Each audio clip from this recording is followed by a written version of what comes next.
It's Thursday, September 14. In the headlines, government announces additional drought mitigation funds.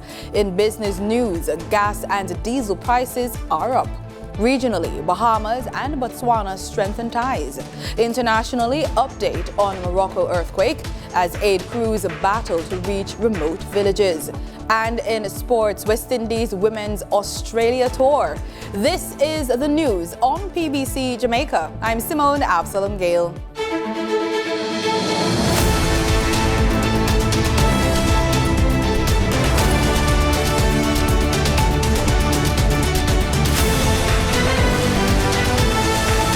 The government plans to spend more money to manage the cost of the ongoing drought affecting the country. Minister without portfolio in the Ministry of Economic Growth and Job Creation, Senator Matthew Samuda, told those attending this week's post-cabinet press brief that it will cost $150 million. Now, it is focused primarily on eastern parishes, but where there are issues with some water systems outside of the east, we will also give residents the support that they desperately need. That $150 million will be broken down with $80 million going to the National Water Commission to increase trucking to critical infrastructure, certainly your hospitals, your schools, your health centers, and indeed homes for the aged. The remaining $60 million will go to the Ministry of Local Government and Community Development to increase its support to local communities in the parishes most severely affected by the drought conditions. Minister of Local Government and Community Development Desmond McKenzie said the money will go a far way in providing some level of relief and support in the affected parishes. Outside of the announcements made by Minister Samuda, the Ministry of Local Government has been working closely with the Ministry of Economic Growth and Job Creation in coming up with answers. And I want to make the point that the water shops that we have been building across the country, we are not saying that this is the answer to the problems of water. But what this has done is that's created an area where people can depend and get portable water without having to worry. The Maypen to Williamsfield leg of Highway 2000 will be opened to motorists Thursday at 4 p.m. The National Road Operating and Constructing Company, NROC, says the Maypen to Williamsfield Highway project will reduce travel time from Kingston to Mandeville and other points in the west. The highway project includes the design and construction of approximately 23 kilometers of a 4-lane arterial divided highway on a new alignment and the upgrading of approximately 5 kilometers of the existing Melrose Hill bypass to a 4-lane rural arterial divided highway. 39 positive cases of dengue have been identified, and the Ministry of Health and Wellness has ramped up measures to prevent an outbreak of the mosquito-borne disease. Portfolio Minister Dr. Christopher Tufton, in his address at a press conference on Wednesday at his offices in Kingston, reported that as of Monday, September 11, there were 316 suspected, presumed and confirmed dengue cases. The ministry has assessed its stock of levels of insecticide, and adequate stocks are in place currently to facilitate intensification of vector control activities in case of an outbreak, and replacement stock is also being procured. Again, persons are asked, Jamaicans, residents, to call respective parish health departments. Each parish clearly has a coordination team to request fogging in these areas as necessary, and schedules are available on the website and social media platforms of the respective regional health authority. Of the 39 confirmed cases, 38 were identified as a dengue serotype 2 and 1 as a dengue serotype 4. He noted that type 2 has not predominated in the population since 2010. Of the 39 confirmed cases of dengue, a total of 20 are among persons in the 5 to 14 age group. The younger population, as stated, it is playing out based on the particular strain which hasn't been around in a major way since 2010. And so Part of the call from the Ministry of Health and Wellness is to encourage parents to treat children who have a fever with paracetamol and to avoid aspirin and aspirin-like medications such as ibuprofen and diclofenac. Dr. Tufton informed that the ministry has enhanced its vector control program and additional funding of $200 million has been provided by the National Health Fund to support activities like drain cleaning in areas where the vector index is highest. Dengue fever is a mosquito-borne illness that causes a high fever and flu-like symptom. The severe form of dengue fever, also called dengue hemorrhagic fever, can cause serious bleeding, a sudden drop in blood pressure, and death. The Jamaica Information Service, JIS, will begin accepting entries for its annual Heritage Competition on Monday, September 18. Primary, secondary, and tertiary level students have an opportunity to use essays, posters, or photographs to demonstrate their knowledge on a topical issue permeating the Jamaican society. For this year's competition, students will be asked to contribute to the discussion surrounding constitutional reform under the theme Echoes of Freedom, tracing Jamaica's path from colonialism to republic. The essay should be 400 to 500 words and will be judged on relevance to the topic, originality, accuracy, and analysis of research, data, writing style, and language skills. Essay submission should include the title page and bibliography or list of references. Students must use at least one JIS source as reference, and entries submitting using the application form at www.jis.gov.jm. The poster competition is open to secondary level students who are required to use graphics or illustrations to design a poster depicting the topic. Prizes will be awarded to the top 3 participants in each component of the competition, courtesy of sponsorship including financial and tertiary institutions, technology companies, and bookstores. For further details, persons can contact the JIS at 876-926-3590-4 or by email at heritagephoto@jis.gov.jm or heritageposter@jis.gov.jm or heritageessay@jis.gov.jm, as well as visiting the website at www.jis.gov.jm. Time now for the business report with Danita Rodney.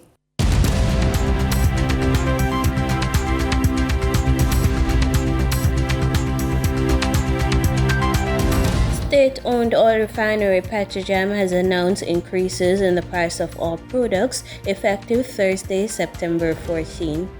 Moved up by $2.87, E1087 will sell for $191.07 per liter, and a liter of E1090 will sell for $195.58.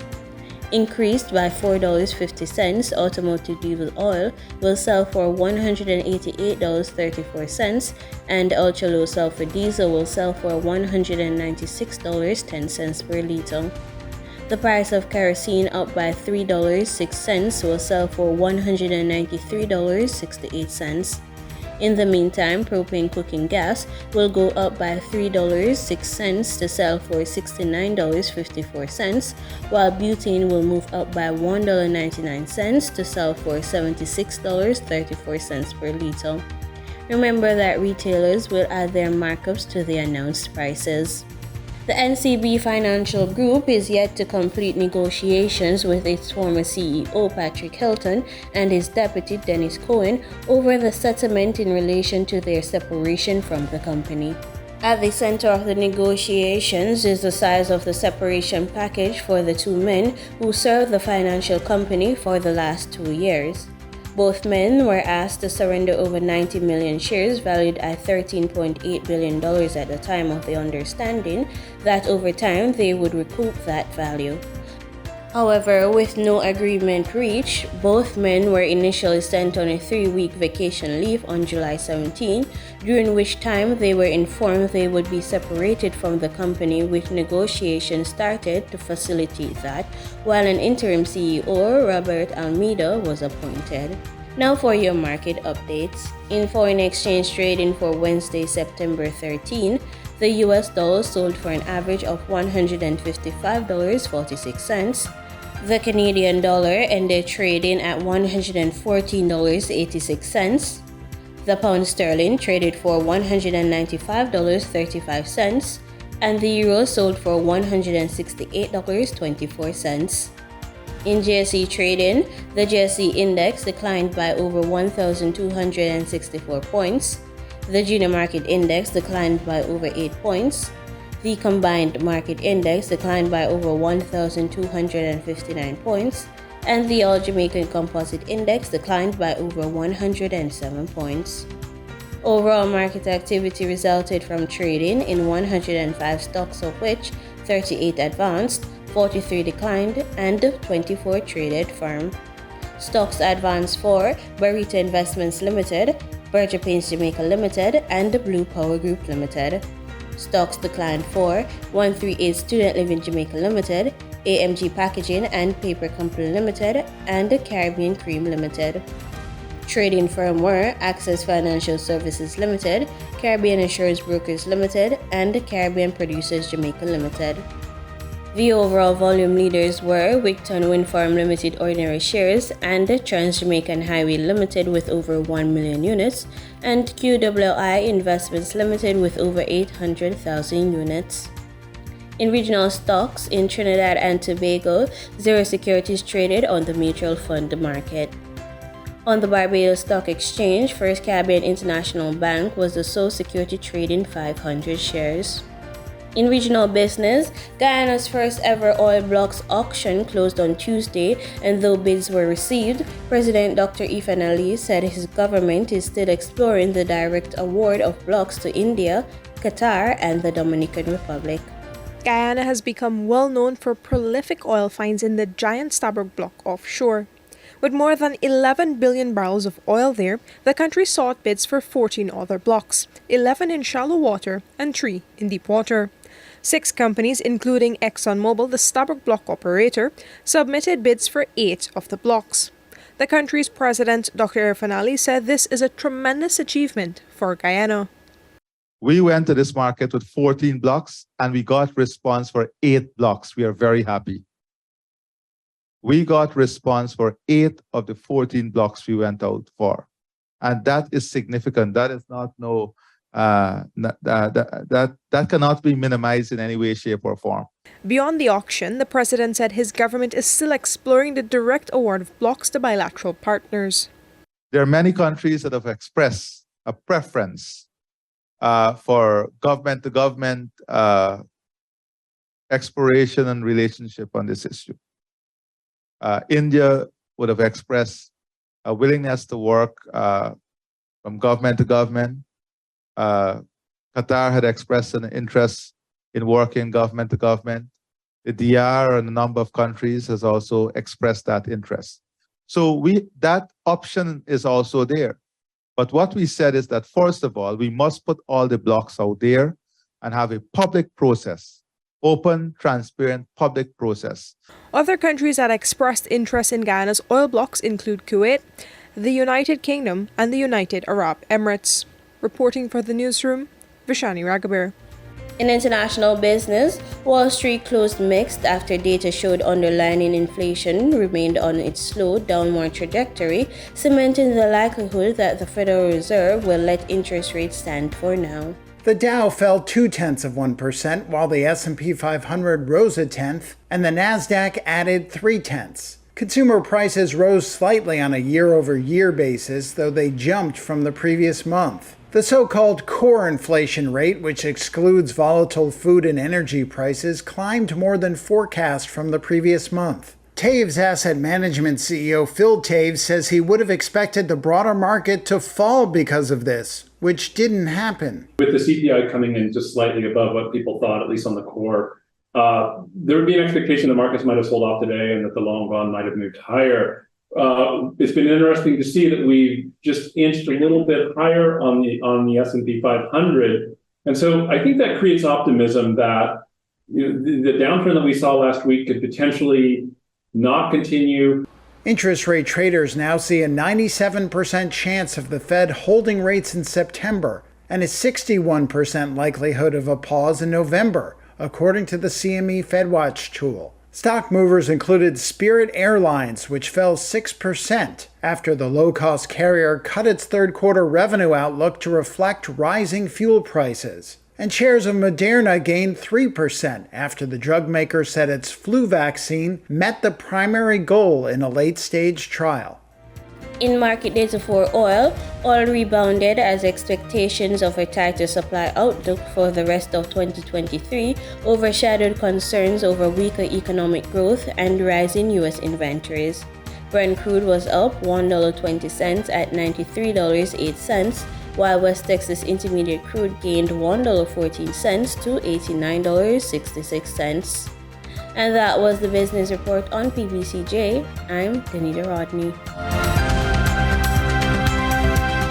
In regional news, strengthening ties, the Bahamas and the Republic of Botswana signed a memorandum of understanding on political consultations on Wednesday. Our News has the details. Foreign Affairs Minister Fred Mitchell hosting Botswana Foreign Affairs Minister.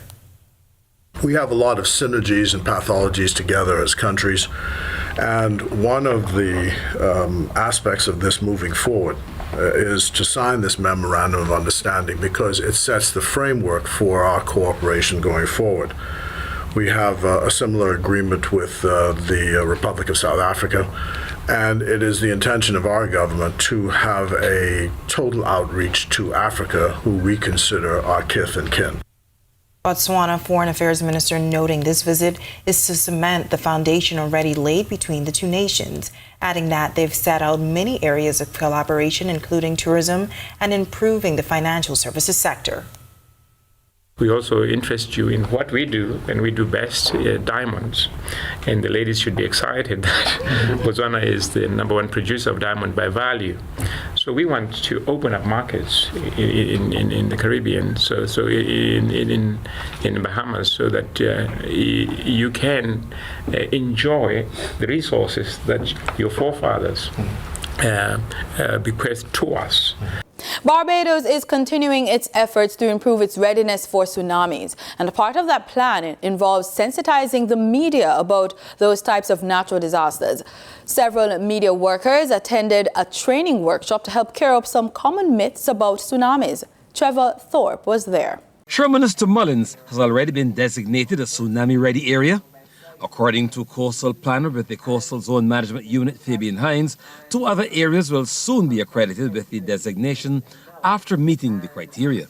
Hopefully this week we will have Christchurch West awarded tsunami-ready recognition. We're hoping to have St. James Central recognized later down the year, hopefully. And then we already have other constituencies, St. Andrew, ready to go, part of St. Michael, etc. So people are saying, when will we be next in terms to go through the program to become tsunami ready? It's an iterative process, so you don't just get awarded tsunami ready. Every 4 years, there's a renewal process as well. But Deputy Director of the International Tsunami Information Center Caribbean Office, Krista G. von Hillebrand-Andrade, says debunking myths about tsunamis is the biggest challenge facing Barbados and the region. One of the biggest myths is that tsunamis don't happen in the Caribbean. And that's not true. There have been over 80 tsunamis that have affected different coastlines of the Caribbean. Over 3,500 people have lost their lives from these type of events. So it's real. This hazard is real for the Caribbean. Another one of the myths is that, they don't happen. Since they don't happen that frequently, some people think that they're just never going to happen at all. And, well, that's a problem, because the fact that they don't occur frequently does not mean they're not going to happen. But the international weather expert has high hopes for the region in its effort to ensure tsunami-ready preparedness. But I think really the most important, myth that we have to debunk is that there's nothing we can do. And there's so much people can do to get ready for a tsunami.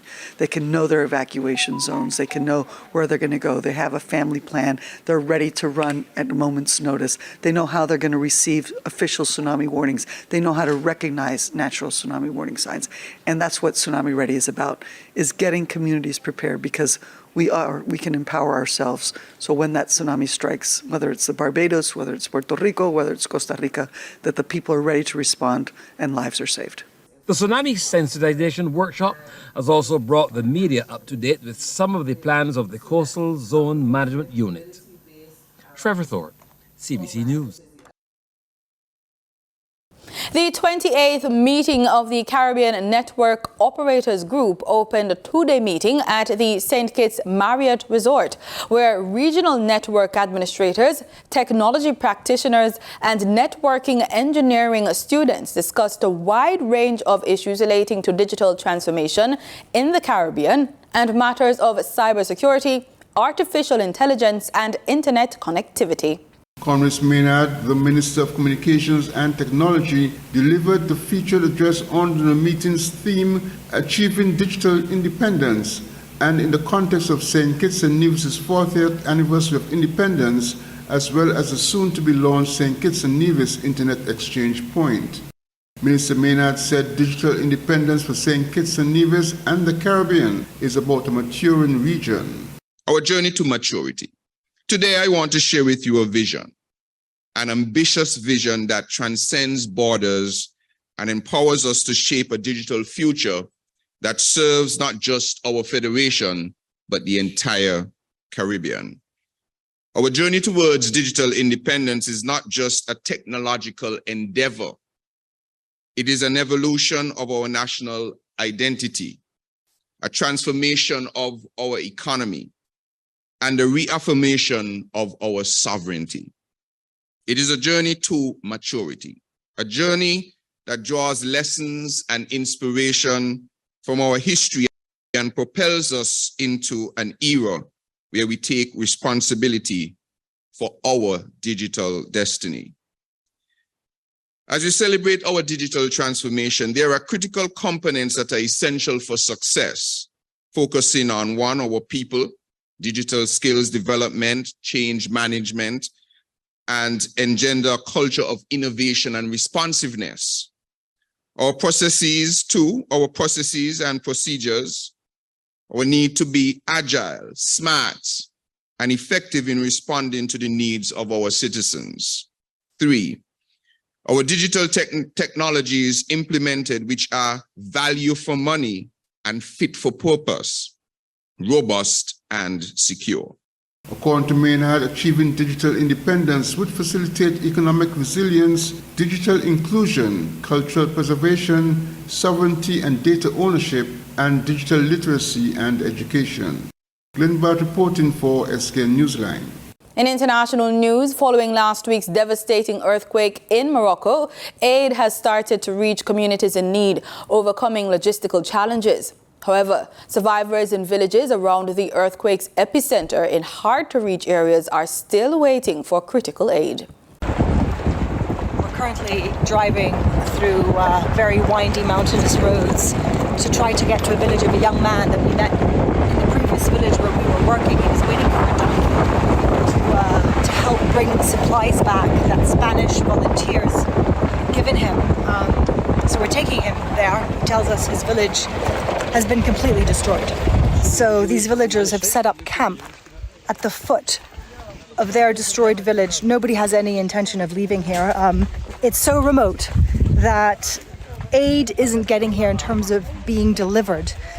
So basically what they're doing is walking to villages that are more accessible or using donkeys and bringing it here. You can see the hospitality of them, even in times of tragedy, are offering us tea and nuts. So we're being taken into the village. This is a community that depended on agriculture. They're telling us everything has gone. This village buried 8 people. They're a village of 70. And the destruction is it's immense. This is where I lived with my parents. My mother was in that room. That's where she died, along with my wife. And to think that this is one of countless villages in the middle of nowhere, hard to get to. How are they going to rebuild it? We've just bumped into this gentleman who tells us this is his home up there. I'm hurt here and I'm hurt here. Obviously, we need to rebuild all of this, but that's only possible if help comes. It's hard to remove all of this. Stephanie Decker, Al Jazeera, Tel Fitin, in the Atlas Mountains of Morocco. In sports, the West Indies women will journey to Australia for a 6-match series against the Southern Stars from September 30 to October 13. The new head coach, Shane Dietz, says he is excited to lead the women in maroon down under. Although a native of Australia, New Windies women's head coach Shane Dietz says he will continue to promote the expressive style of cricket that West Indians are known for. It's a style of play, I think, that's effective. So the players will be definitely getting the message that we're here to win and we're going to try to win by playing attacking, free-flowing cricket. Dietz noted this Australia series will give a good reality check as to which areas needs more attention first, but stressed on his intentions to create a leadership support for Captain Hayley Matthews. My philosophy around the team is that I'm really about the players taking ownership and responsibility of the team and the team culture. And that's something I'll be really pushing. So we'll create some more leaders within the group. At the moment, Hayley is a magnificent leader on and off the field, but she needs support. So we'll be trying to get some other girls to be in a leadership group and work together to spread that leadership responsibility and encourage each other to do all the right things at the right time. Meanwhile, lead selector of women's and girls cricket Anne Brown-John hinted on a bilateral series against Pakistan women while giving some insight on the selection process. You would notice that our policy over the last couple of series, we have had a policy of, one, looking at our nucleus, some of the senior players that we have, and then also introducing some development players to the team. Because if we don't do that, we will end up in a situation where we have all our senior players going out at the same time and there's no development. The first of 3 T20s against Australia begins on September 30th, while the first of 3 one-day internationals bowls off on October 7th, 2023. And that's it for the news on PBCJ. Thanks for watching.